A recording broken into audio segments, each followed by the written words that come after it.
Então, o professor, né, nosso palestrante, José Afonso Silva, ele possui graduação em farmácia pela Universidade de Passo Fundo e especialização em farmacologia na aplicação farmacêutica pela Universidade de Passo Fundo. MBA em Gestão Estratégica de Negócios e Recursos Humanos pela Anhanguera, mestrado em Ciências Farmacêuticas pela Universidade do Vale do Itajaí, em Fisiologia pela Universidade Federal do Rio Grande do Sul, experiência na área hospitalar como farmacêutico titular docente e como tutor de residência de profissional, experiência em pesquisa e docência na área de farmacologia, com ênfase em psicofarmacologia e atenção ao paciente grosso na área da farmacologia clínica, fisiologia médica e farmácia hospitalar. Foi docente no curso de medicina da Universidade Federal do Rio Grande do Sul e da residência multiprofissional da Universidade de Passo Fundo. Atualmente é docente dos cursos de farmácia, de psicologia e fisioterapia da Faculdade Unideal Passo Fundo.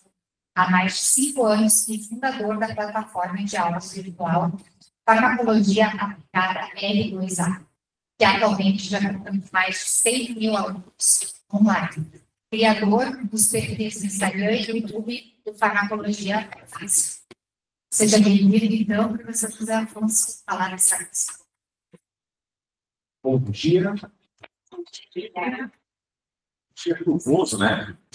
Um pouco difícil de se colocar, mas eu acho que, bom, antes de mais nada, sou grato em estar aqui com vocês. Obrigado pelo convite. Quero desejar um feliz Dia Internacional dos Farmacêuticos, né? Tem muito farmacêutico aqui, online também, acredito, né? Então, faz sentido a gente falar sobre esse tema no dia de hoje. E eu, desde o começo da minha história na farmácia, como farmacêutico, sempre trabalhei com farmacologia.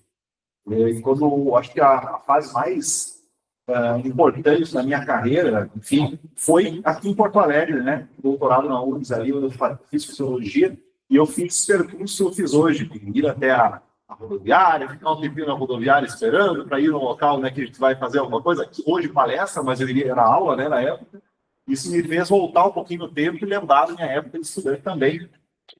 E durante esse período, né, durante essa fase, eu estudei farmacologia, fisiologia, eu nunca deixei de trabalhar na prática, no dia a dia, como farmacêutico. E o tema da nossa palestra, que é a farmacologia na prática clínica, conversa exatamente com isso. É onde aplicar a farmacologia, como aplicar a farmacologia e se ela é realmente importante para a prática clínica. A gente sabe que é, né? Mas por que ela é? Então, hoje, o objetivo da nossa palestra, dos materiais que eu trouxe para vocês, é evidenciar isso. A importância da farmacologia e como ela é crucial para o cuidado do paciente. Né? Então, o que a gente já sabe que é importante, hoje nós vamos tentar provar com um pouco mais de conteúdo. Então, falando de farmacologia, ao falar de farmacologia, melhor dizendo, nada melhor do que falar de farmacêutico. Né? A gente estava conversando antes sobre matriz curricular, sobre o que o farmacêutico hoje estuda dentro da graduação, como ele se forma, por exemplo, no dia a dia de trabalho, e a gente concordou em um ponto: a farmacologia sempre vai ser a base da farmácia, e diferente da especialização que o farmacêutico vem a buscar, diferente da mudança na matriz curricular. Eu tive uma matriz curricular na minha graduação, vocês provavelmente tiveram uma outra matriz curricular. A nossa profissão ela foi migrando, ela foi se transformando, foi se reorganizando, mas a farmacologia sempre esteve lá. E, afinal, é o que se sabe, como se aplica o medicamento, né? E todas as nuances que tem essa aplicação. Então, essa frase ela é muito interessante, e a imagem ela fala tudo. Para começar a nossa apresentação, que é: na prática clínica, a farmacologia é essencial para garantir a eficácia e a segurança. Ou seja, que se resolva problemas do paciente e que essa resolução dos problemas seja de forma segura. Não adianta você resolver o problema do paciente com o uso do medicamento se for trazendo efeitos adversos ou efeitos colaterais, tanto ou mais perigosos do que a própria doença. Então, a farmacologia ela tem esse objetivo. E quem é o detentor da sabedoria, da ciência dos medicamentos? É o farmacêutico. Então, ele nunca deixou de ser, ele sempre vai ser, e cada vez mais vai ser o detentor do conhecimento e da ciência do medicamento. E, por incrível que pareça, pessoal, evoluiu muito as técnicas de diagnóstico, evoluiu muito a capacidade em se descobrir doenças na população. E, em alguns momentos, eu noto que o conhecimento do medicamento ficou para trás, né? Hoje, se estuda muito indicação, emprego terapêutico, e nós vamos discutir isso hoje na palestra, mas se deixou para trás fundamentos básicos. Por exemplo, a Pro, aqui da Uniriter, da Química, ela está aqui ainda?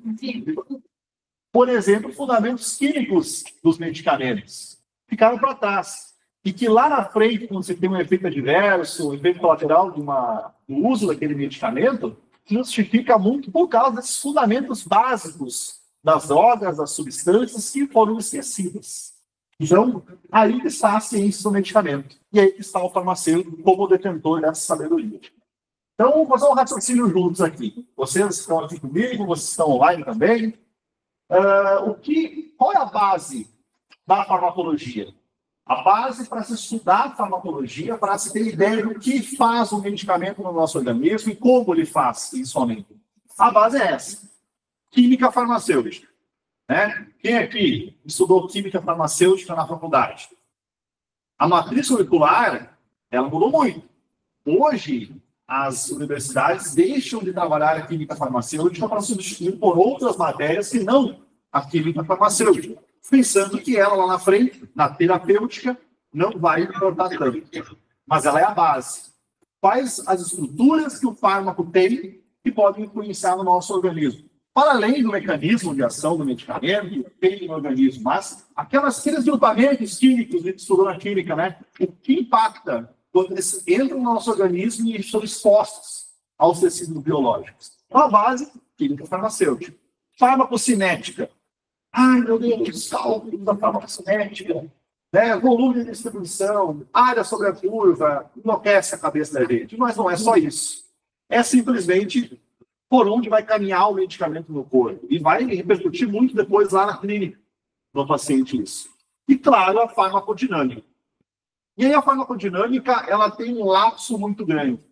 Porque você estuda o mecanismo de ação do medicamento hoje, com base em literatura formal, livros, você tem uma atualização muito menor do que a realidade em artigos científicos. O que significa isso? Você pega uma literatura clássica de farmacologia e você estuda o mecanismo de ação, enfim, os conceitos farmacodinâmicos. E aí você vai para a literatura científica atualizada, artigos com inovações, com descobertas do ano mesmo ou do ano anterior, e você vê que essas descobertas não estão lá. E aí, então, você pensa, bom, se eu estudo uma literatura que às vezes ela está defasada 8, 9 anos, quanto à farmacodinâmica dos medicamentos, eu não estou também nesse tempo atrasado, porque eu estou sabendo sobre aquilo? Exatamente. Então, hoje, com o avanço da ciência, com as técnicas de descoberta de alvos farmacológicos e outros conceitos, a farmacodinâmica ela muda a todo momento. E novos mecanismos são descobertos a todo momento. Então, a forma de se estudar a farmacodinâmica hoje, ela é, como o nome diz, uma forma dinâmica. É buscar sempre a atualização na literatura escrita e publicada naquele ano. Pois bem, então, temos aí as bases da farmacologia. E aí nós temos o nosso queridinho, né, da manhã, que é o fármaco. Então, o fármaco, substância ativa, que vai ter benefício no organismo, ele é composto por esses três componentes, né? Ele apresenta, então, características químicas, a molécula apresenta características químicas, que vão repercutir tanto na cinética quanto na dinâmica, mas ele, como um todo, nós precisamos estudar esses três pilares para entender quem é esse fármaco. Porque ele não é uma toxina, por exemplo. Porque ele é um fármaco. Não é uma droga de origem vegetal ou sintética que faz um efeito bom no nosso organismo, um efeito benéfico e não maléfico. Por quê? Se justifica. Pois bem, mas não é só ele que o paciente utiliza. Você estuda todos esses componentes do fármaco e você descobre que o paciente utiliza mais de um fármaco ao mesmo tempo, mais de uma substância química.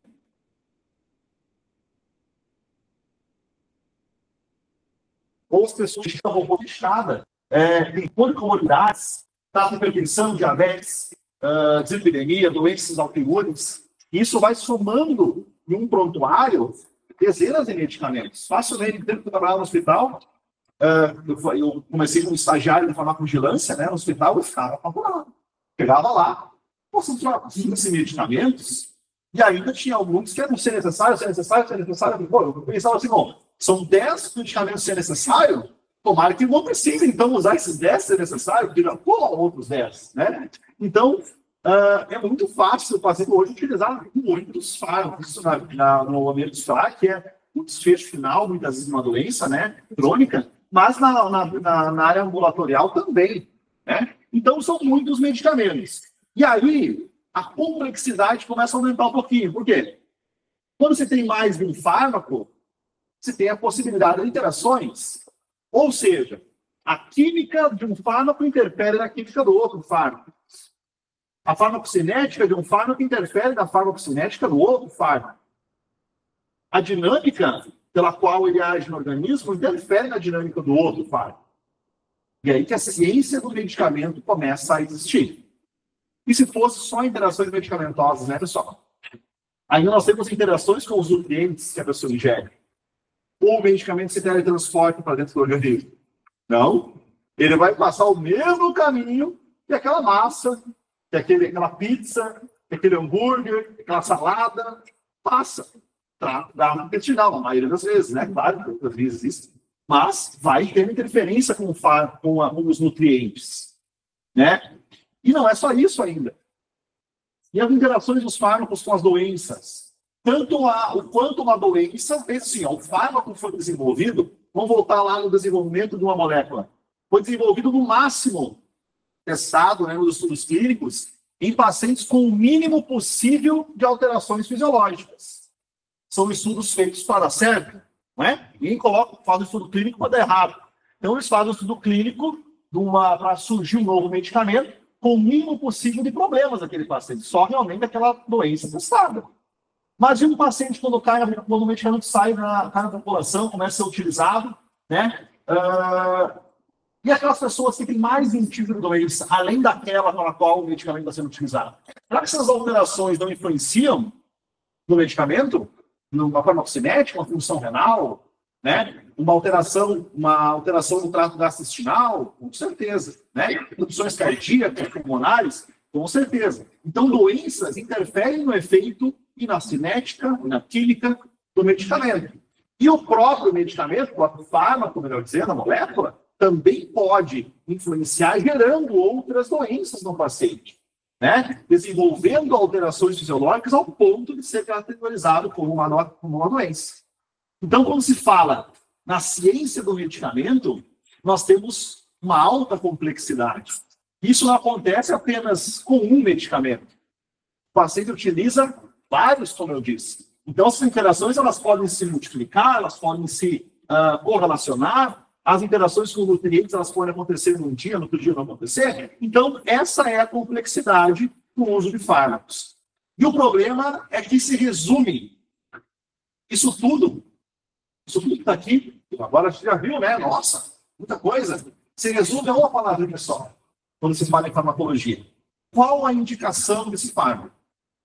Só isso. Como se tudo fosse resolvido se você soubesse para que serve. Mas a química, a farmacocinética, a farmacodinâmica, a interação, será que não vale de nada? Será que não precisa? A ciência do medicamento, será que não é necessária? É só saber a indicação e está resolvido o problema? Ah, não, usei certo, é aquele fármaco naquela dose. Será que acaba por aí? Aí que é o problema. E aí que surgem os problemas, na verdade. Porque, então, nesse sentido, o que é visto hoje é esse resumo, esse extremo resumo, de que a ciência do medicamento, muitas vezes, ela se resume só a saber a indicação daquele medicamento. Concorda comigo ou não concorda? A indicação todo mundo tem que saber, parece. Ah, não, serve para isso, serve para aquilo. Mas tem essa indicação principal, tem aquelas indicações off-label, on-label, mas no restante fica para trás. Então, nessa situação, o paciente entra na jogada. Com a patologia dele, com a anamnese feita, né? Avaliação dos sintomas, dos sinais, das queixas, né? E, por fim, com toda a maquinária de exames e protocolos e guidelines para o diagnóstico. Esse chega num paciente com uma doença, com um diagnóstico já definido. E aí se utiliza o medicamento certo para a pessoa certa. Bom, resumindo tudo isso que nós acabamos de ver, só na indicação. Então, determinado medicamento é indicado para hipertensão. Bom, o paciente tem hipertensão. Olha só, se encontrar agora, vamos poder utilizar. Então, se resume a ciência do medicamento só a esse papel, né? a esse fator. E aí a terapêutica tem que dar conta, como se fosse um tiro no escuro. Né? Bom, já sei a indicação, vai ser colocado, vai ser inserido no paciente esse medicamento, e se espera qual o resultado com essa terapia? O mínimo de efeitos adversos e efeitos colaterais, ou a inexistência deles, e um ótimo resultado clínico e terapêutico. Buscando tratamento, então, sabendo a indicação daquela droga. Qual é a diferença de um efeito adverso e um efeito colateral, por exemplo? De um medicamento, de uma substância ativa, né, do fármaco. O efeito adverso, ele é um adversário. Né? Nós vamos pensar na letra, na palavra, né? É um adversário, ou seja, é algo indesejado. O adversário é uma pessoa que a gente não gosta, né? Então, o efeito adverso é algo indesejado que aquela substância causa. E da onde que vem esses efeitos indesejados? Uma substância que foi testada enlouquecidamente nos estudos clínicos tem um efeito indesejado e ela está no mercado sendo utilizada tendo esse efeito indesejado. Como só? Aí está a ciência do medicamento. Aí está entender a cinética, a dinâmica, a química daquela droga, daquela substância. Pois bem, então o efeito adverso é um efeito contrário, indesejado. E o efeito colateral? Colateral, né? Ao lado, lateral ao principal tratamento, ao principal efeito terapêutico. Então, colateral, normalmente, é um efeito que nem é indesejado. Ele acontece inerente à utilização do fármaco, não adianta, vai ocorrer, né? A boca seca por causa que utilizou um fármaco que tem efeito colinérgico. É um efeito, né, que muitas vezes não é nem percebido pelo paciente, mas que acontece devido à utilização da droga. Então, são efeitos paralelos, tanto adverso como colateral, paralelos ao efeito terapêutico, que é o objetivo que se tem. Então, o objetivo da terapia medicamentosa é essa: reduzir ao máximo os efeitos colaterais e adversos e alcançar um resultado terapêutico satisfatório, né? Pelo menos satisfatório. Mas o que se encontra na realidade? Esse é o que se quer, né? O que se busca. O objetivo é esse, né? Mesmo negligenciando a ciência do medicamento e resumindo tudo só a indicação. Então, mas o que se encontra, então? Se encontra um resultado clínico moderado, na maioria das vezes, porque se sobrepõe, melhor dizendo, ao resultado clínico, os próprios efeitos adversos e colaterais das drogas. Então, não é que o medicamento não está fazendo efeito, é que pela complexidade que se negligencia o uso do fármaco, os efeitos adversos e colaterais se sobrepõem ao efeito terapêutico. E a pessoa não tem a diminuição da pressão arterial, não tem o controle glicêmico, e não porque o medicamento em si não está tendo efeito terapêutico, não. É porque existem outras nuances nesse tratamento que influenciam também na glicemia e na pressão arterial do paciente, prejudicando esse resultado final, né? Que é a soma 2 mais 2 é 4. Efeitos adversos, colaterais, né? E resultado terapêutico. Então, essa realidade, pessoal, faz com que, buscando resolver os problemas adversos, né, os efeitos adversos e colaterais, se somem mais substâncias.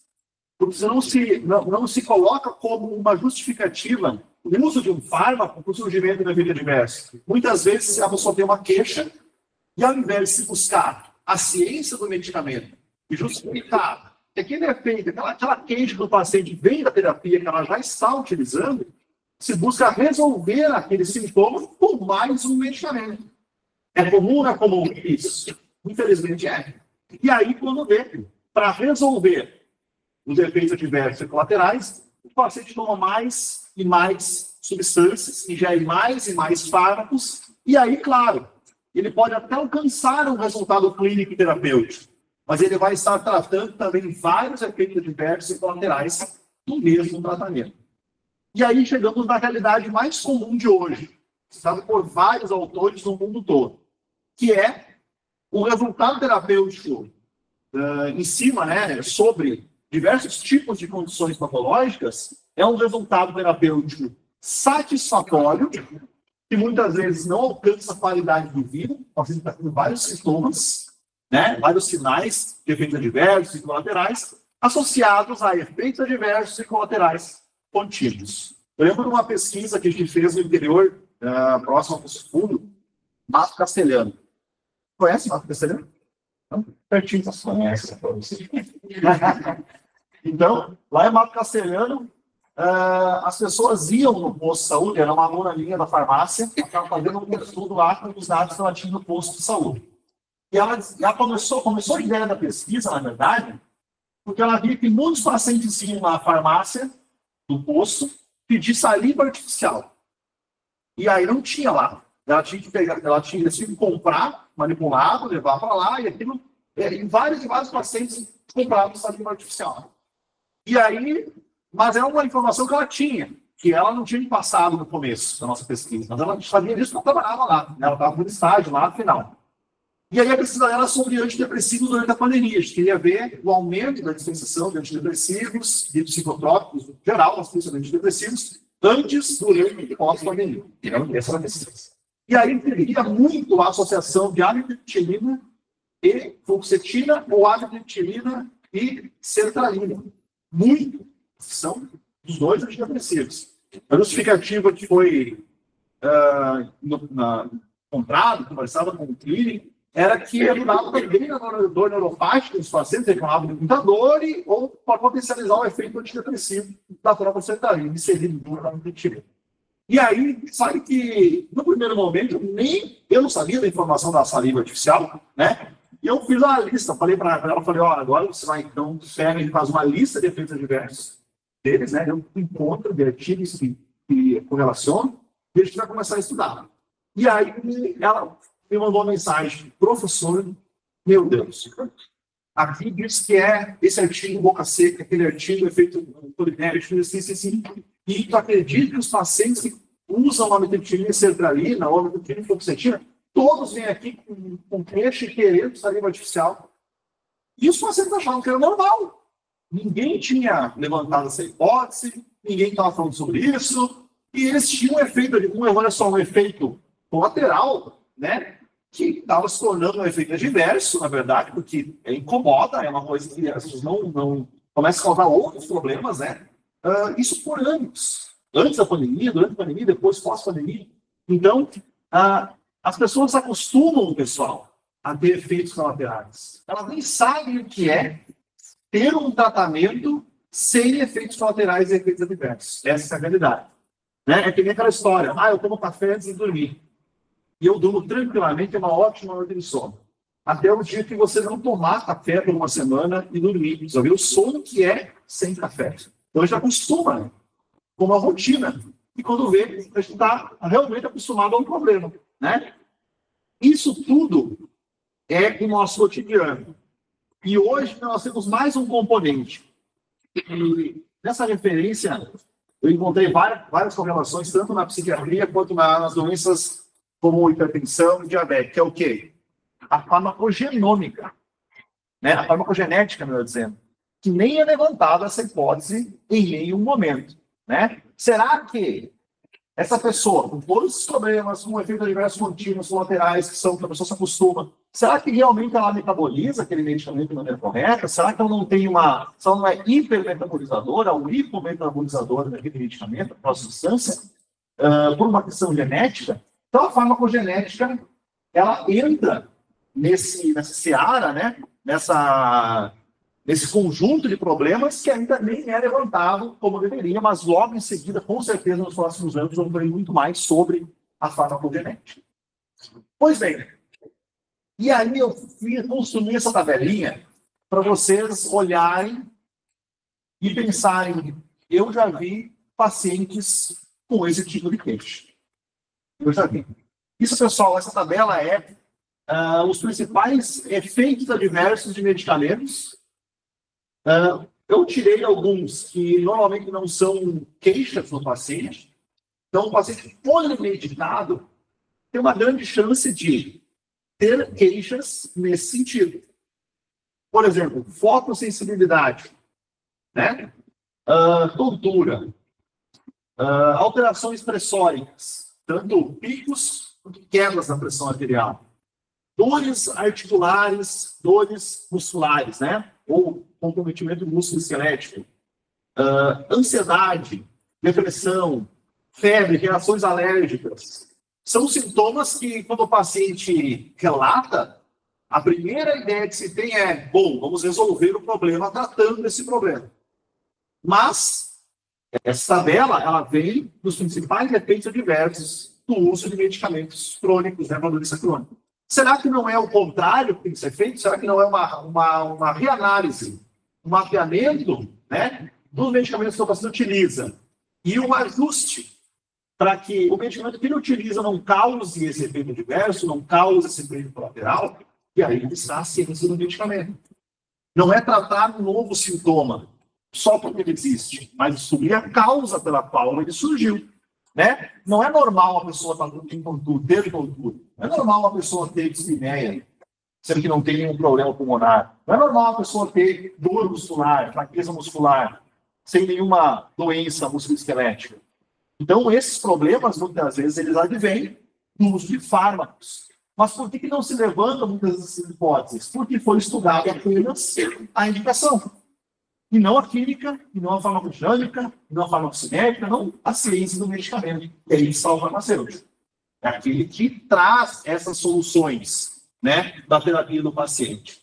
Então, quando você encontra um paciente polimedicado, policomórbido, todas essas queixas e esses problemas, que podem ser fruto do uso de medicamentos também, se é obrigado a retornar para a base, ao policlínico, para voltar lá para o começo, para voltar e fazer, ontem à noite, eu aula na faculdade, desse tema, que é a análise farmacoterapêutica reversa. Normalmente se faz uma anamnese médica, clínica, com base no paciente, sintomas, e se busca terapia, medicamentos para tratar das doenças. Nós, os detentores da ciência do medicamento, nós temos toda a capacidade de, a partir do medicamento, construir o caso clínico do paciente. Ao contrário, do fim do começo. E quando se chega a uma encruzilhada dessas, várias queixas, vários sintomas, sem um motivo, sem uma razão aparente, você é obrigado a voltar para a base. Né? Você é obrigado a pegar cada um dos medicamentos, buscar as interações, buscar a relação daquele fármaco isolado com o corpo e depois com os parceiros dele, né, com os outros medicamentos que a pessoa utiliza, e voltando até chegar novamente. Fatores cinéticos daquele medicamento que podem influenciar fatores dinâmicos e a química farmacêutica novamente. Volta ao início para conseguir ver, para conseguir relacionar aquela queixa de mialgia com aquele medicamento que ele começou a utilizar há 2 semanas atrás. Isso que é a ciência do uso do medicamento. E aí, pessoal, entra o farmacêutico, né? O farmacêutico, ele é o cara que relaciona, né? É o profissional que relaciona essa ciência, esse estudo aprofundado de cada uma das substâncias e a correlação delas entre si e com o organismo, com os sintomas do paciente, com o que ele pode apresentar e com as doenças que ele pode tratar. Então, mais uma vez, quando se resume, vocês acham, antes de finalizar essa parte, vocês acham que é mais sadio se resumir tudo isso só para indicação e torcer que não ocorra nenhum problema naquela terapia, para depois, se ocorrer, fazer essa análise, ou vocês acham que é melhor fazer essa análise antes de expor o paciente à farmacoterapia, e aí você já tem uma previsibilidade muito maior do que pode ocorrer? São 1 ou 2? 2. Né? Exatamente. Só que isso demanda tempo. Só que isso demanda conhecimento, isso demanda interdisciplinaridade. Nenhum profissional consegue saber tudo. Possível. Mas as antes que as três questões têm um pouco de embasamento científico. Não. Talvez ajuda esse papel na multiprofissional é essencial. É muito visto, muito aparente e necessário na área hospitalar. Eu trabalhei 7 anos no hospital e era comum conversas multidisciplinares para que essa análise da ciência do medicamento seja colocada em pauta quando se escolhe o tratamento. Mas isso também deveria acontecer na área ambulatorial também, né? Então, é uma área que nós crescemos com certeza. Pois bem, então o primeiro ponto importante é que nós vimos que a farmacologia realmente é importante ao prática clínica, né? Agora a gente sabe que realmente estudar a farmacologia, o estudo do medicamento, da substância ativa, ela é crucial para o sucesso da prática clínica. Mas quais são os 3 pilares de quem conhece a farmacologia, quem estuda a farmacologia e consegue aplicar na prática do dia a dia? Bom, a farmacologia, o conhecimento da farmacologia gera minimização dos efeitos adversos, um pouco pela previsibilidade, e vocês acham que tem precauções e contraindicações na bula? E alguém fez esse estudo. Alguém viu que um efeito adverso específico pode ser perigoso para um determinado tipo de paciente. E aí existe a precaução. E a contraindicação? Ah, não, tem algum efeito colateral, efeito adverso, que ele pode limitar ou qualidade de vida, ou desenvolver uma doença, ou ser prejudicial de maneira grave naquele paciente. Aí tem uma contraindicação. Então, precauções e contraindicações no medicamento, no fármaco, a partir da segurança, você vai diminuir a exposição insegura, né, daquela droga, respeitando precauções e contraindicações. Isso é minimizar efeitos adversos e a partir do estudo da farmacologia. Eficácia terapêutica, otimização de resultados, né? Otimização de resultados é o quê? Resolução. O paciente tem uma queixa, ele resolve a queixa de maneira rápida, né? Sem expor em um tempo não previsto aquela substância e resolvendo para o resto da vida. Esse é o objetivo. Ah, mas doenças crônicas, pessoal. Doenças crônicas têm outro objetivo, que é melhorar a qualidade de vida e diminuir o desfecho. Né? Por exemplo, fazendo hipertensão, que em determinado ponto ele não se cura da hipertensão, mas ele vive tranquilamente com a pressão normalizada e não vai morrer de infarto. Né? Não vai ter um desfecho que a doença cardiovascular gera. Todos os estudos de corte são para isso, visam isso, diminuição do desfecho. Então podemos dizer que, diferente de uma infecção, que é tratada e curada, né? No princípio, a hipertensão também tem o seu controle. Não a cura, mas tem o seu controle ao ponto da pessoa viver tranquilamente, só com a adesão correta à farmacoterapia. E, claro, né, o uso racional do medicamento. E aí nós temos a questão de evitar o desperdício e a adesão ao tratamento. Ontem, na minha aula na universidade, falava da farmacoterapia reversa, também, nessa disciplina, na verdade, é uma disciplina de saúde clínica e epidemiologia. Eu coloquei esse módulo dentro da disciplina também, para a gente já discutir isso, né? Da importância do paciente crônico, né? Doença crônica. E aí eu pedi para os alunos, vocês trabalham em áreas diversas, né? Com saúde, já trabalham, né? Trabalham de dia, isso também. Muitos trabalham já há muitos anos. Aí eu falei, pessoal, o que vocês acham que é o motivo da falta de adesão, né, dos pacientes aos tratamentos crônicos, né? Que você tem que tratar por 20 anos a doença, que eles deixam de tomar. E aí os alunos me evidenciaram, assim, jogaram na minha cara qual é a realidade. Então, o quê? O paciente utiliza 10, 15 anos o mesmo comprimido, certinho, mesma hora, o mesmo, tudo certo, tudo igualzinho, como tem que ser, e deixa de fazer efeito. Deixa de fazer efeito, a doença piora, ele vai ter que fazer uma reconsulta, e nessa reconsulta, o que acontece? Uma troca por uma substância que antes ele usava, pagava R$ 1,39, R$ 1,40, ou ganhava de graça no suporte, né, público, né, no próximo pular, por exemplo, e ele passa a ter que comprar uma substância que não tem na área pública, por 50, 100 reais, e aí ele começa a comprar uma caixa com 30 comprimidos e usar em 90 dias. Porque ele não tem como comprar esse medicamento. E aí eu discuti com os alunos ontem a tolerância medicamentosa. As pessoas vão surgindo no meio da aula, né? Não era para ser essa história, nós acabamos terminando a aula de tolerância medicamentosa. A gente acha que só acontece com medicamentos psicotrópicos.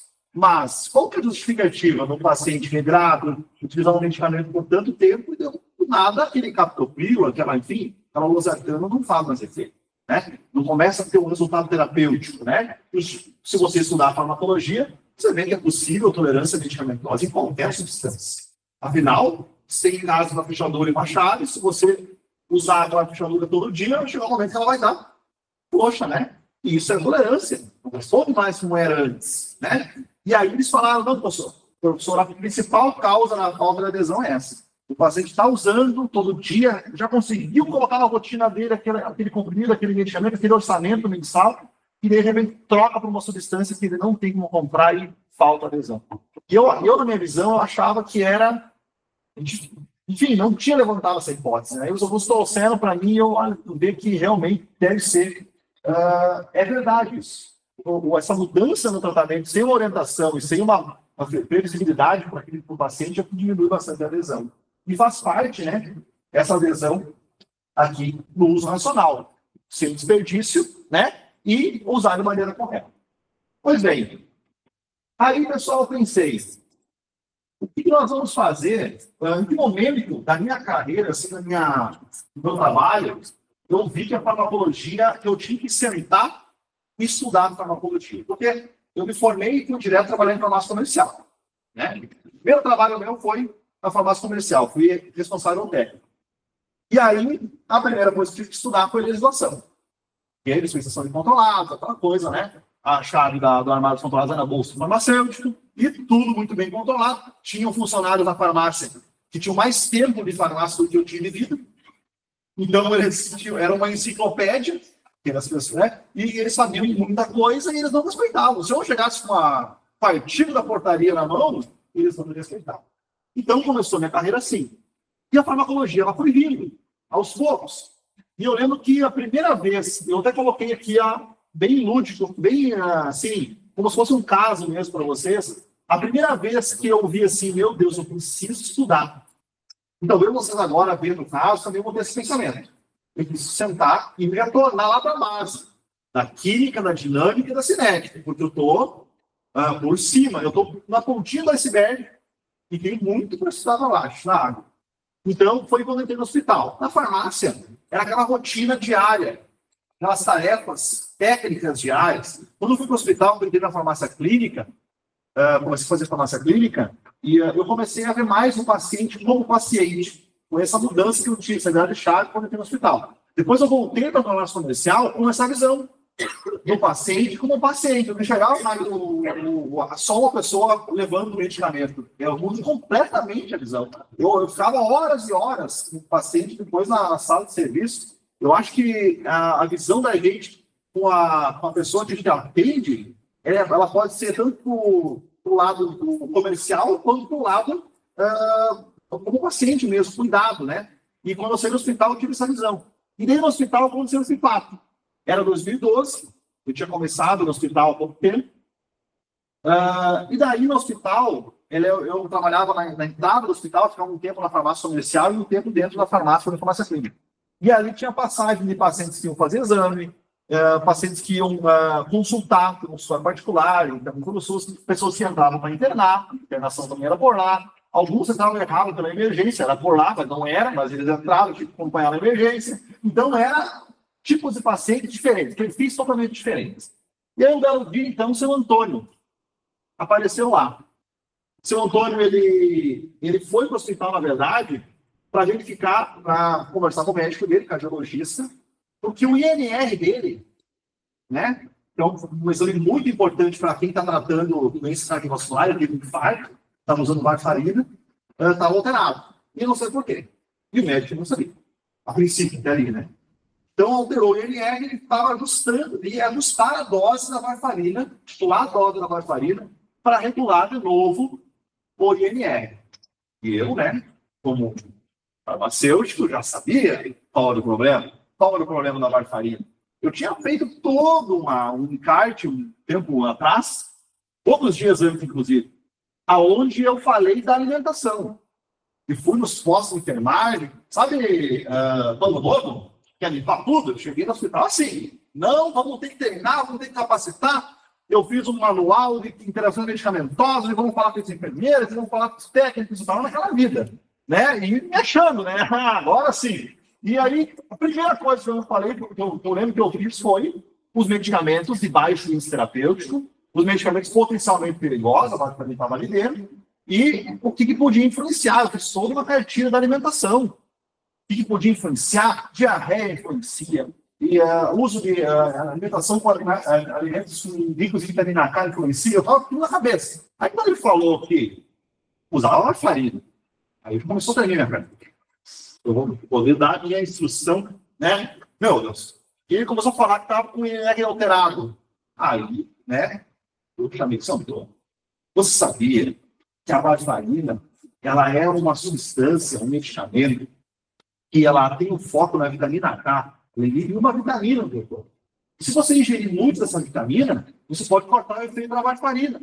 E se você ingerir pouco, você também pode influenciar no efeito dela. Estou explicando. Aí ele disse, não, isso eu já sei. Eu vou na nutricionista faz uns 5 anos, cara. Eu sei, tudo que eu tinha para entregar, eu peguei. E aí ele me falou exatamente isso, que ele ia no nutricionista, fazer regulação da alimentação há um bom tempo, e aí eu pensei, mas é bom, né? Daí ele falou, tu sabe de alguma outra coisa que pode influenciar no INR? Daí eu disse, assim, sabe aquela coisa espontânea? Que mais que você utiliza? Aí ele puxou, pessoal, ele tinha uma bolsinha, sabe, de documentos, ele tirou o dedo, outro medicamento. Então, me chamou a atenção que ele tinha omeprazol, pantoprazol e esomeprazol. Tudo em cadelinha solta. E eu pedi, mas, São Antônio, você toma os 3? Ele disse, não, é que assim, ó, eu tomo omeprazol. Ele prescreveu omeprazol. Só que dentro da esposa comprou errado. Daí eu tomo um dia omeprazol, outro dia esomeprazol, e outro dia o pantoprazol, e assim, igual tudo a mesma coisa, né? Daí eu falei, não, mas tá aí o problema, São Antônio, deve ser isso. Mas falei sem saber, sem ter voltado lá para aquilo que estudava. Aí eu falei o quê? Deve ser isso que a cabeça pensou. Deve ser isso. Não pode uma pessoa que toma vários medicamentos, apesar de serem da mesma classe. Intercalado. Às vezes toma um, às vezes toma outro. Não toma. Deve ser isso. Né? É humilde conhecimento que eu tinha. Aquela mistureba deve estar causando. Né? Isso. Eu falei para o São Antônio, ele disse, não, então vou falar com o médico agora, vou buscar resolver, vou ver o que ele vai me dizer. Bom, e daí, pessoal, como todo bom farmacêutico, o farmacêutico é um profissional inquieto. Porque nós sabemos que tudo tem uma causa. Nós sabemos. Nada acontece por acaso. Nada acontece sem um motivo. Nós somos o detentor da ciência dos medicamentos. Então, nós sabemos que qualquer coisa que aconteça com o paciente tem uma razão. Então, eu sabia que tinha alguma coisa errada com o São Antônio, que aquele INR estava alterado, não era alimentação, não era nenhum evento externo, era alguma coisa que ele estava ingerindo, e eu sabia que ele tinha uma mistureba de inibidores na bomba de prótons. E aí, aquela mistureba me levou a estudar a farmacologia, e olhar cada um dos inibidores da bomba de prótons. E eu não achava informação que fazia entender a diferença do esomeprazol com o pantoprazol. Qual que é a diferença? No livro não tinha. Por isso que eu na época nem tinha sobre inibidores da bomba de prótons. Vou falar, falava literalmente dito. Tipo, eu já no mercado. Então, bem difícil ler. Enfim, resumindo a história, pessoal, nesse meu estudo, eu percebi, e eu acredito que vocês também possam estar percebendo, que é muito mais complexo do que a gente imagina. Quando ele usava o omeprazol, a dose da varfarina do São Antônio foi titulada pelo omeprazol. Então, ele usava já o omeprazol antes da varfarina.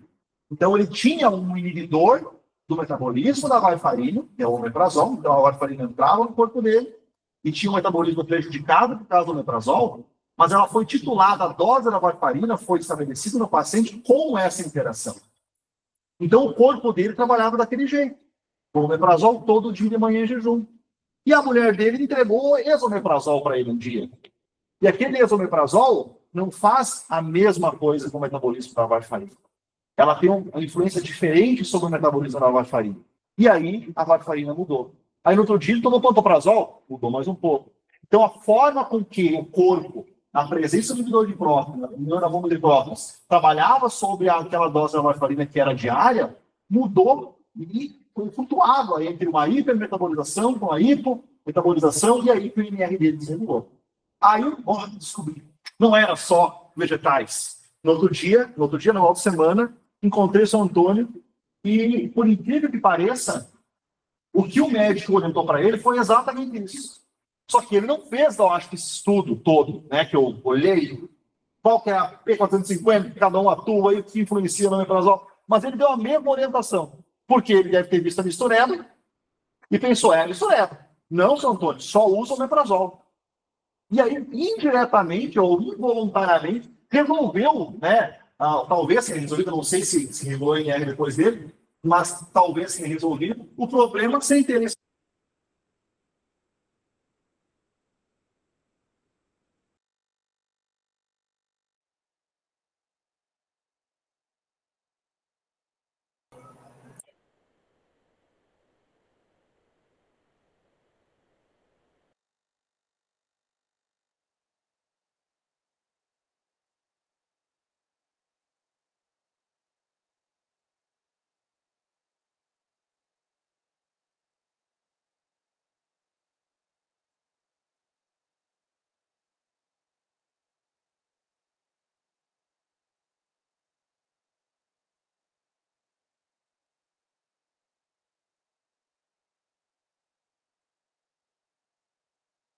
Comercial.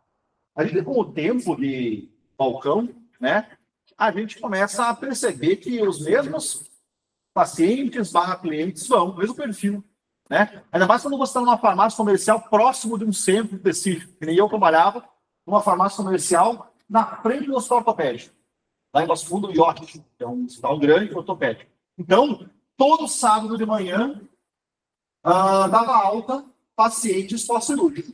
Não sabe. Não sabia. 20 receitas iguais. É assim. Várias receitas do mesmo jeito, porque você estava dando alta, e é um protocolo, né? Um opioide, um medicamento para melhorar o trânsito intestinal. Então, sábado de manhã era essa realidade, eu já sabia. Então, a gente se preparava na sexta. Sabia, olha, o doutor vai dar alta, está trabalhando no sábado, vamos aumentar o estoque dos medicamentos, porque a gente sabe que vai aquela coisa comercial. Né? Tranquilo. Então, essa é a realidade da farmácia que eu trabalhava. Então, sábado de manhã, alta pós-cirúrgica do hospital ortopédico. E aí, qual que era a receita? Tramadol, Naturete, Dipirona. Era o tripsicolor. Tinha que ter. Se não tinha, perdia a venda. Ele ia outra farmácia. Vocês não estão dando risada do que vocês estão sabendo dessa história, né? Então, vivenciam também esse tipo de situação. Legal. A melhor coisa que tem é falar para a farmacêutica, que é a minha. Nossa, estou em casa.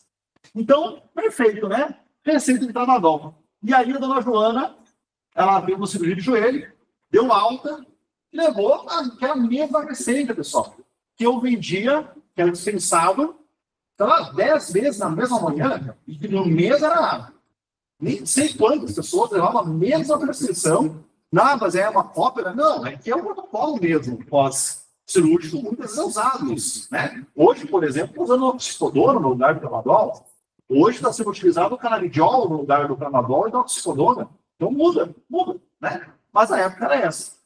E aí, dispensação normal, foi para casa, 4 dias depois, volta a filha da Joana, enlouquecida, querendo quebrar tudo. Só faltou derrubar a prateleira, porque, meu Deus, aquele medicamento que ela levou quase matou ela. E eu, como assim? O que ela levou? O que ela levou além do que aquela receita? Não, ela levou. Isso aqui é o Tramadol, o Naturete. Tu disse que o Naturete ia ajudar no trânsito intestinal? Eu tinha escrito na caixa ainda. Para que servia cada um deles, eu coloquei na caixinha que o Naturete era para melhorar a digestão, o trânsito intestinal, porque o Tramadol podia diminuir, toda a alimentação serve. Mas ela voltou com aquilo. O que ela sentiu? Palpitação, teve uma crise de ansiedade, falta de ar, e teve que parar de tomar o medicamento. E aí, no primeiro momento, ela queria devolver o Tramadol. Mas dá para devolver o Tramadol? Desde o momento, ela já estava sofrendo com aquele medicamento, não tinha como devolver. É um medicamento enquadrado na portaria do 4. Aí, enfim, fiz aquele meio de campo, conversei, expliquei, ela entendeu, né? Ela levou o medicamento de volta, não insistiu em devolver. E eu disse, olha, quem sabe você vai ao médico, então, e faz uma reavaliação. E é tão ruim quando a gente não sabe o que dizer, né? Porque tudo tem uma razão. Se ela teve uma crise de ansiedade, se ela teve uma crise de palpitação, se ela teve falta de ar, agitação, depois do uso daquela prescrição, não interessa se eu não relacionei. Alguma coisa aconteceu. Se eu, na minha conversa, na minha anamnese do paciente, não vi nada externo que possa ter causado, daqui a pouco ela, sei lá, perdeu um primo, distante, teve uma crise de ansiedade. Mas se eu não percebo nada disso, alguma coisa aconteceu nessa prescrição. E não é porque eu não sei que não existe. Mas é tão ruim que a gente tem essa resposta só, né? Ó, vai até um outro profissional que ele vai te orientar melhor. Foi isso que eu fiz, infelizmente. E aí, pessoal, depois eu vi que o tramadol era só uma pontinha de um iceberg muito maior. O tramadol era um opioide, mas o mecanismo de ação dele não é só como opioide. Se vocês olharem nos livros de farmacologia, isso que eu digo, as atualizações são através de artigos científicos. Você vai ver a classe como um opioide, né? Não por classe química, porque ele é um opioide sintético, né? Mas ele tem características de opioide. O mecanismo de ação dele é sobre o receptor opioide. Isso que ele é um opioide. Mas ele age no sistema serotoninérgico também. E o que a dona Joana usava, porque eu não sabia na época, mas eu olhei no cadastro dela na farmácia, usava antidepressivo. Então, para aquele paciente, usar antidepressivo continuamente, ou seja, altos níveis de serotonina, e usar um opioide, tem como efeito colateral, que tem um efeito paralelo a ele. Pode ocorrer efeito grave ou não. Também aumenta os níveis de serotonina, para ela, causou uma crise serotoninérgica. Agitação, palpitação, falta de ar. E aí, a partir do estudo da farmacodinâmica, foi descoberto. Aquela paciente, ela tem pouca sensibilidade, ela é hipersensível, dizendo, ao uso de opioides, porque ela usa, o tramadol especificamente, por causa do uso do antidepressivo. Show? E aí que eu percebi, nossa, realmente o mecanismo de ação de algumas drogas não fazem sentido se você lê só literatura clássica. Tem que buscar mais informação. Esse é um exemplo. Depois de um tempo, até estudando mais os opioides, os pacientes que utilizam inibidores da ECA, por exemplo, captopril, enalapril, que são, acho que a classe mais utilizada para hipertensão, pelo mesmo motivo. Paciente que tinha um efeito sedativo pelo uso do opioide excessivo, me fez ir atrás e descobrir que os inibidores da ECA, quando bloqueiam aquela enzima, também essa mesma enzima ECA, metaboliza neuropeptídeos, substâncias endógenas, opioides endógenos do corpo. Então, quando bloqueia a ECA, aumenta os opioides do corpo, endógenos, e quando se utiliza um opioide, tem um efeito excessivo, sedação, letargia, sonolência, né? Então, mais um exemplo. O mecanismo de ação clássico. Inibidores da ECA. Meu Deus, quem não... O nome já fala tudo. Qual que é a polifarmacologia que o professor quer dar para o aluno? Qual é a classe farmacológica dos inibidores da ECA? Né? E não é só isso que ele faz, né? Vários outros mecanismos que podem influenciar nos outros fármacos. Então, pessoal, são dois exemplos da minha vida que eu trouxe para vocês para evidenciar a necessidade da farmacologia, para evidenciar o retorno do nosso estudo da química farmacêutica, da cinética e da dinâmica, buscando incluir sempre nessa característica que lá no começo que viu que era a única, né, indicação do fármaco para a escolha de um fármaco, incluir sempre precauções e contraindicações. Normalmente as precauções e contraindicações vêm daqui. Vem desse estudo da química, da farmacocinética e da farmacodinâmica em cada uma das drogas. Pois bem, então, a consulta farmacêutica, ela se tornou comum. Antes ela não era, né? O consultório farmacêutico começou as legislações trazendo o consultório farmacêutico em 2013, 2014, com as legislações que falam da farmácia clínica, que falam da prescrição farmacêutica. Então, o farmacêutico ele não vai ser mais, cada vez mais isso, pessoal, cada vez mais, ele não vai ser mais apenas um analista de prontuário, apenas um profissional que analisa a prescrição e as condutas terapêuticas de outro.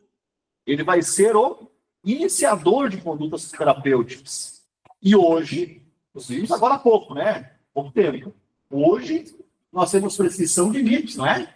Medicamentos isentos de prescrição, que não são isentos de efeitos adversos, efeitos colaterais. Então, qualquer dipirona qualquer paracetamol, qualquer NIP que seja prescrito pelo farmacêutico, tem que ter essa análise farmacológica. Não existe você só indicar, senão você está fazendo o mesmo erro que já é feito. Negligencia toda a farmacologia e vai diminuir tudo na indicação. Né? Então, e não só NIPs. O farmacêutico não pode estabelecer condutas de contraceptivos hormonais?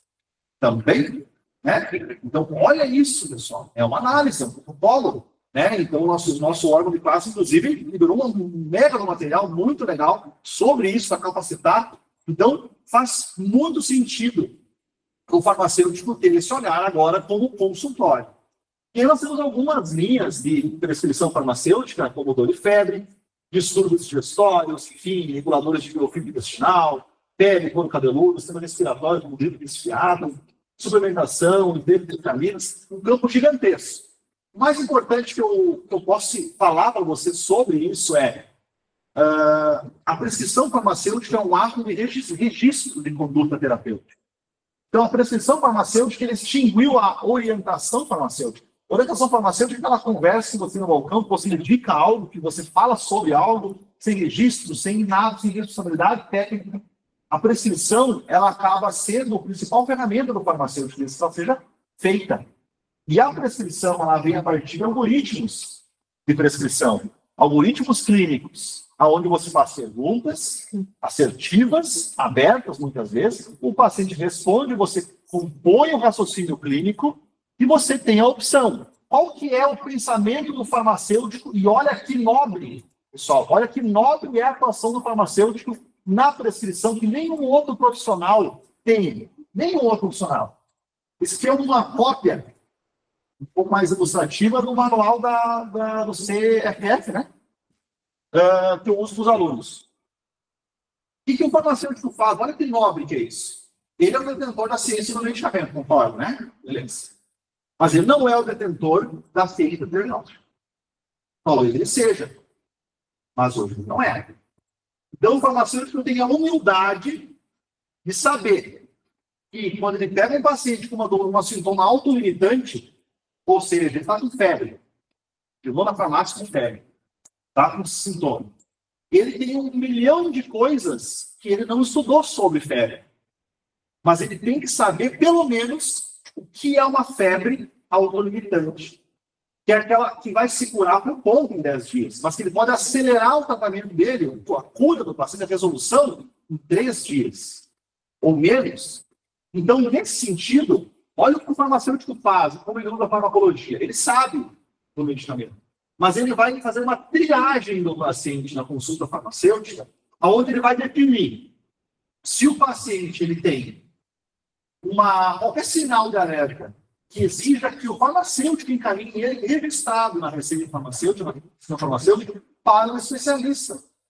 Porque o farmacêutico não vai conseguir resolver o problema. Tem algo mais nobre do que isso, mais humilde do que isso, você fazer uma análise do paciente, uma avaliação, uma análise clínica, e você diz assim, olha, não é uma conduta passiva do tratamento.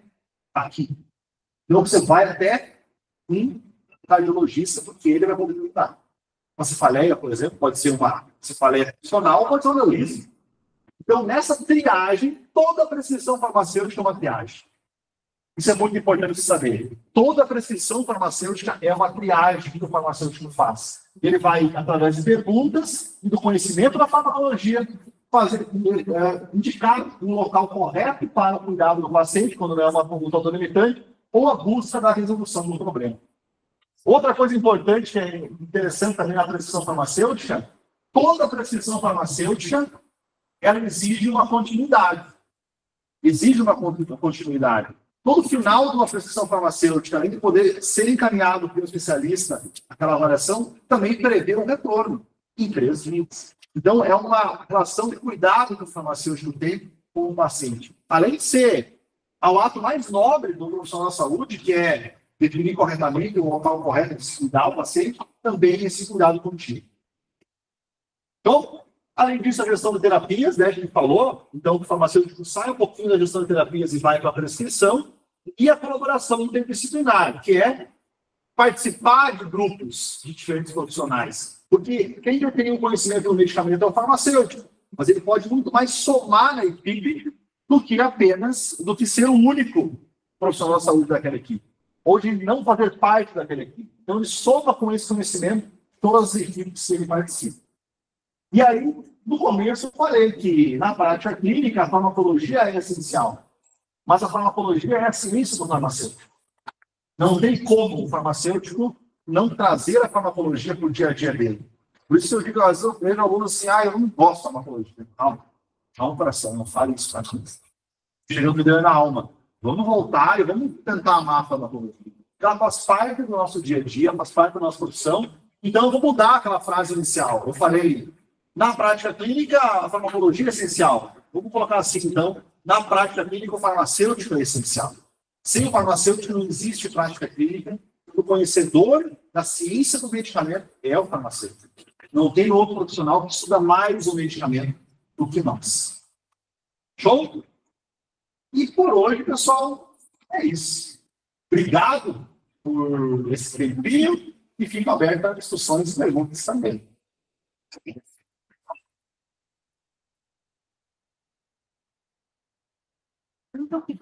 E se vocês estiverem em casa, um dia chuvoso como hoje, e querem acessar o Instagram, fiquem à vontade, Farmacologia Fácil. É onde é que eu falo de farmacologia todos os dias também para vocês, para todo mundo.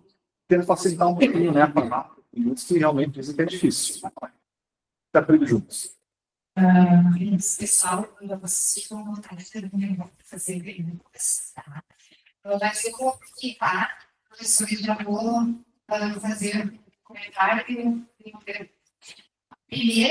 que me chamou a atenção agora no final é isso, da febre, da dor, do algoritmo, e daí do desafio que é para o farmacêutico receber de paciente com febre e dor lá. E eu pensei que às vezes não é só uma febrezinha, não é só uma dor, porque ele tem mesmo ele tomando, então, o senhor falou, né, do rastreio, que nós somos, do rastreio, mas nós convencemos esse paciente que precisa procurar outro profissional da saúde, né? Pode ser o médico. Você tem alguma maneira, né, de você gostaria de sensibilizar esse paciente para esse outro, para ir esse outro profissional? Eu acho que isso é um desafio bem grande na prática do mundo. Esse é o desafio inicial, né, da prescrição farmacêutica. Mas, qual que é a dica? Quando você entra numa área que no começo não era a tua área, prescrição, estudado clínico, como algum tempo foi análises clínicas, isso vai mudando cada vez mais, né? Você tem que passar a autoridade do paciente. Você tem que se mostrar com autoridade. E a autoridade não é dizer, olha, eu sou farmacêutico, formado em Harvard. Não tem nada a ver com isso. Tem a ver com a previsão do que vai ser feito. Segurança do caminho que vai ser trilhado. Quem não gosta de ir no médico, por exemplo, o médico diz, nós vamos fazer esse exame, nós vamos pegar o resultado, nós vamos ler esse resultado, vai ser isso, vai ser isso, der aquilo, vai ser aquele outro. Ele dá todo um mapa que vai ser. Quando você vem, por exemplo, eu vim aqui para o Uniriter, né? Eu tive lá no mapa, né? Mas tranquilo, meu Deus, ainda bem, agora eu tenho GPS, né? Meu pai é caminhoneiro, ele não tinha GPS, né? Ele era caminhoneiro, então imagina a segurança. Então, quando o paciente chega para uma consulta farmacêutica, a primeira coisa que o farmacêutico tem que falar, bem, sou José, farmacêutico da farmácia, vamos na sala, vamos no consultório farmacêutico para ter uma conversa mais reservada, e antes de mais nada você diz, olha, eu vou utilizar aqui para reunir os dados que você vai passar, as informações que você vai me passar, um algoritmo clínico, onde eu vou levantar algumas hipóteses, e pode ser que você seja, você entre, né, numa categoria para ser tratado mesmo aqui na farmácia, resolvemos o problema aqui, ou você vai ser encaminhado para um profissional especialista nessa área específica, porque só ele vai resolver. Aí o paciente fala, então ele já vê lá na frente o que vai acontecer. Então, essa previsibilidade do que vai acontecer é crucial para trazer autoridade. Acho que esse é um ponto importantíssimo para o paciente, depois, no final, entender, olha, realmente, ele não falou por falar, ele está baseado em algo que está escrito ali. Ó, e assim, ó, o que eu falo para os alunos é, não tenha medo da pranchetinha. O paciente adora ser analisado. Ele fica horas, pega um idoso lá, no consultório. Se tu pegar uma pranchetinha, se prepare. Ele vai ficar 40 minutos contando da vida, e quanto mais tu anotar, mais ele vai falar. E depois de uma semana ele vai chegar com uma cuca e com uma perna de salame. Como você vai adorar. Então, não tenham medo da prancheta e mostrem que vocês estão baseados na técnica, né? Em conceitos técnicos. Com certeza vai dar certo. Você chega do evento, nesse sentido, e vamos ver a nova legislação de a gente pode fazer precisão de acontecimentos do Estado do comércio. O meu questionamento é como que a gente vai fazer essa abordagem com o cliente com vocês, com a Chile, com o posto para essa indicação. Eu fui atrás da legislação do CFS, e eu entendi que eles têm uma legislação específica e uma caixinha de anamnese que a gente pode fazer. Você não organizar, faz isso no possível. Eu auxilia a melhor abordagem, que infelizmente as pessoas confiam muito na gente, mas ainda bem muito dessa segurança que a gente prescrever algo de gênero. Em um dos anos vai embora, a gente está no tomo, sabe? A gente disse. Então, o que a gente pode fazer como profissional? Que muitas vezes não tem tempo de fazer uma especialização como vocês estão. Como que a gente pode fazer analisar para dar esse entendimento, para dar uma melhor orientação? Que essa paciente ela tem uma lesão em território da calçação que a gente não quer, porque também como mulher não sabe como que é fazer o sentido de todos os males que eles podem causar. Como que a gente pode fazer isso? Fazer um conceito ótimo, mas uma design não ser tão negativo. Claro, como a nutrição, você tem muito uma planilha. Mas isso é que tem de estudo. Nesse sentido, o retorno e a reavaliação mensal, né? Mas é diferente de uma conduta de uma prescrição de sintomas autolimitantes que você reavalia com assim em 3 dias. Então, em 3 dias está de volta. Na prescrição de contraceptivo hormonal, normalmente você precisa dar o tempo de 1 mês. Então, olha a confiança que o paciente tem que ter no farmacêutico em mudar a rotina e, durante 1 mês, avaliar e depois fazer uma nova atualização daquela conduta terapêutica, né? Então, é um desafio maior. Mas, assim, primeiro ponto, o material publicado pelo CFR é muito bom e ele dá uma segurança para o farmacêutico no sentido de que, se você pegar os manuais estrangeiros, né, que utilizam, que categorizam e equalizam o que pode e o que não pode utilizar, quais contraceptivos hormonais pode e não pode utilizar, eles enquadram em 6 categorias. A possibilidade de utilização ou não de um contraceptivo hormonal. O manual do CFR, que é a nossa base técnica, ele diz sim ou não. Dentro do sim, ou seja, a pessoa pode utilizar aquele contraceptivo hormonal, você tem 100% de certeza que está seguro. Entende? É uma segurança muito grande nessa indicação. Mas não quer dizer que o não inviabiliza 100%. Mas o farmacêutico não vai indicar nada que esteja dentro de uma negativa, né? Do protocolo que você utilizou. Aí cabe o quê? O médico. Entende? Então, o não, ele poderia ser categorizado em 3, 4 categorias diferentes. Mas ele é sim ou não. Então, a primeira coisa, segurança total na qualidade técnica do material, do que é utilizado. E aí, no próprio desenho do atendimento clínico, nesse sentido, você tem o acolhimento da paciente, né? Você tem essa primeira fase, que é o quê? Identificar esse paciente, que muitas vezes é identificado pela equipe que trabalha contigo. Então, a pessoa vai lá, buscando um anticoncepcional, a equipe, sabendo que o farmacêutico tem capacidade, tem habilidade para essa prescrição, direciona para o farmacêutico, mas o paciente entrou na farmácia, a equipe compra a ideia de que isso vai ser feito, né? E o farmacêutico acolhe o paciente. Nesse acolhimento, é apresentado isso que eu acabei de falar. É o plano que vai ser feito. Qual é o método contraceptivo que ela prefere, qual a experiência que ela teve, e daí começa a consulta, que ela é feita dentro do consultório farmacêutico. Então, aquele manual, aquele checklist é dentro do consultório farmacêutico. Essa confiança começa por aí. Entende? Aí, qualquer negativa no protocolo, por exemplo, assim, ela teve indício de trombose, né? Exemplo, o farmacêutico tem que ser claro para o paciente, dizer, olha, dentro das possibilidades que eu tenho para te indicar, eu não tenho nenhuma possibilidade para a tua condição. Então, nesse caso, você vai para o ginecologista, porque o teu manual profissional diz sim ou não. Se deu não, quem vai avaliar daí o especialista na área. Entendeu? Então, esse tipo de conversa, esse tipo de informação tem que ser passado para o paciente. Qual o limite, né? Porque, com certeza, se você der um limite, ela vai saber, não, se ele indicou, ele tem certeza do que ele falou. Ele começa por aí. Então, se o paciente for enquadrado com alguém que você pode estabelecer uma conduta terapêutica e contraceptivo hormonal, ele vai confiar. Ele percebeu que tem um mundo de não, um mundo de coisas que você não pode. Então, se você teve segurança em falar, em indicar, em escrever, ele vai se sentir seguro. E vai ter vínculo com a farmacêutica. Só fazer um comentário, Zé. É muito importante esses desafios da prescrição. A gente conheça aqueles protocolos que o nosso Conselho Federal coloca. Eles vão nos dar segurança.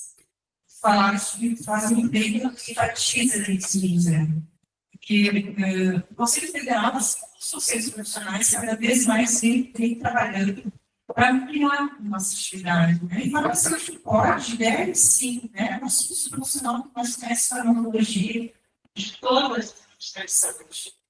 Eu tenho certeza que a gente está apto para isso, mas a gente tem que ter cuidado.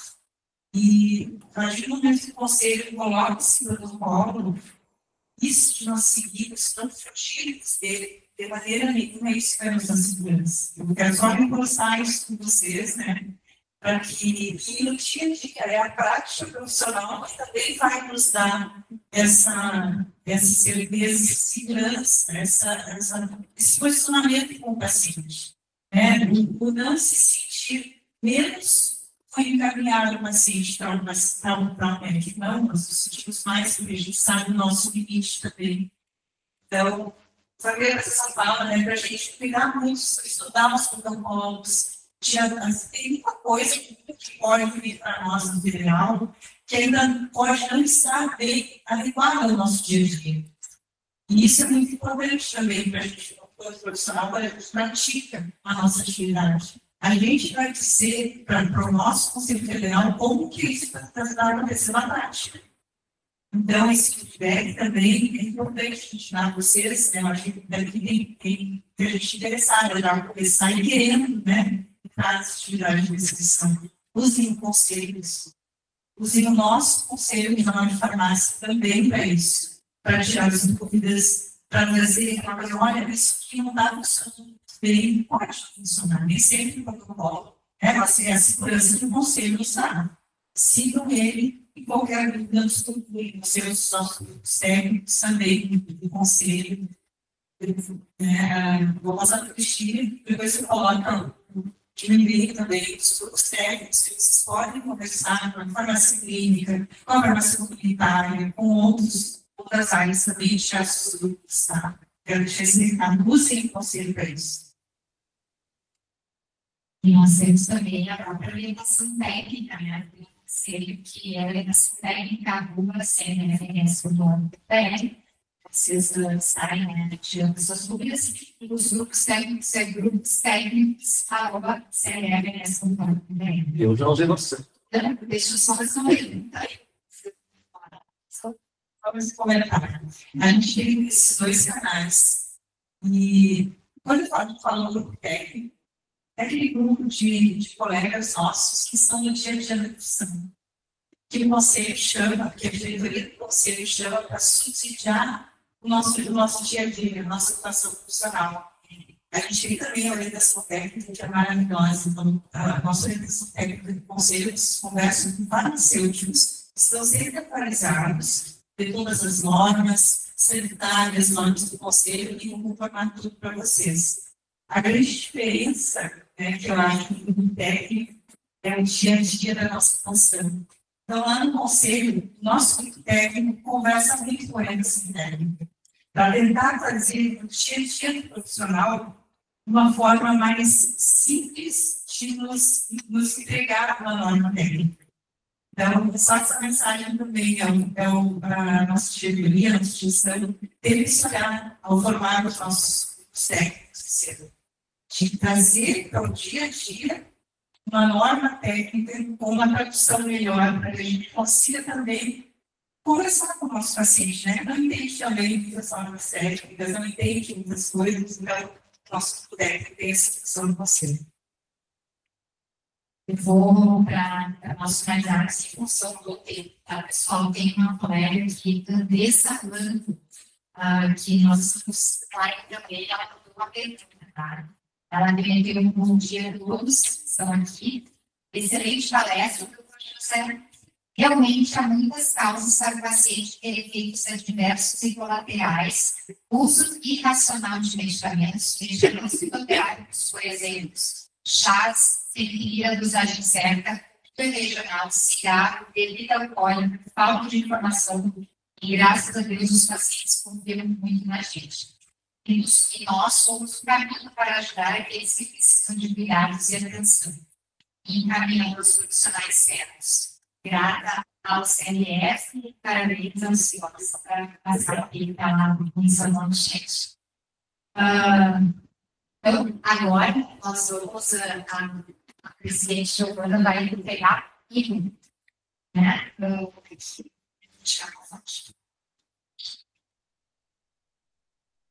Palmas para o nosso professor.